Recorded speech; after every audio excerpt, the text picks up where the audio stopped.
ఇంట్లో ఖాళీగా కూర్చున్న మేము ఏదో ఒక చిన్న రెసిపీ తయారు చేద్దాం త్వరగా ఏ రెసిపీ అవుతుందని ఆలోచిస్తే నూడిల్స్ అని వెంటనే నూడిల్స్ తయారు చేద్దాం గ్యాస్ వెలిగించి పెనం పెట్టి దాంట్లో ఆయిల్ పోసి దాని తర్వాత ఆనియన్ వేసి కొంచెంసేపు మరిగించాం.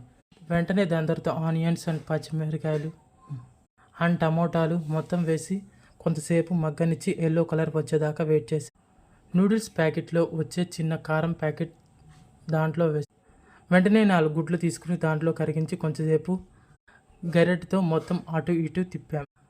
అది కొంచెం సేపు అటు ఇటు వేగనిచ్చి దానిపైన కొంతసేపు మూత పెట్టాం.